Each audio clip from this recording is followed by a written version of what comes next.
શું તંત્ર કોઈ મોટા રોગચાળાની રાહ જોઈ રહ્યું છે? સુરેન્દ્રનગરના વઢવાડ કંસારા બજારમાં પીવાના પાણીની લાઇનમાં ગટરના પાણી ભળી જતા લોકોના જીવ જોખમમાં મુકાયા છે. દુર્ગંધયુક્ત અને ગંદા પાણીને કારણે આખું વઢવાણ અત્યારે રોગચાળાના ભયાનક ઉંબરે ઊભું છે. ગટરનું પાણી આવે છે બહુ જ તે અમે વારંવાર રજૂઆત કરી છે તોય છતાં તેનો કઈ નિકાલ નથી થયો અને પાણીનો કોઈ ટાઈમ નથી.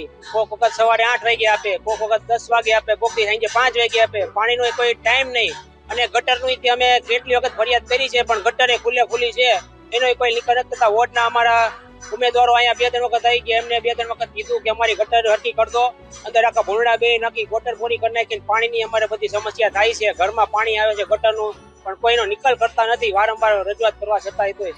છેલ્લા 6 મહિનાથી 10,000થી વધુની વસ્તી કમળો અને ટાઇફોઇડ જેવા જીવલેણ રોગોની દહેશત નીચે જીવી રહી છે. મનપામાં અનેક રજૂઆતો છતાં તંત્રના પેટનું પાણી હલતું નથી, જેના કારણે ગરીબ જનતા વેચાતું પાણી લેવા મજબૂર બની છે. અમારે ત્યાં ગટરની 2-3 મહિનાથી ફરિયાદ કરાવી છે. ગટરના પાણી આવે છે, છોકરાઓ માંદા પડે છે, પેટની તકલીફની બધી સમસ્યા બહુ રહે છે.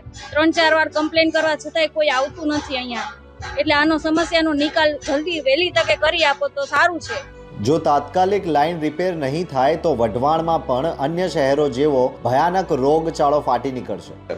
વઢવાણ કંસારા વાળમાં ગંદા પાણીની કમ્પ્લેન હતી.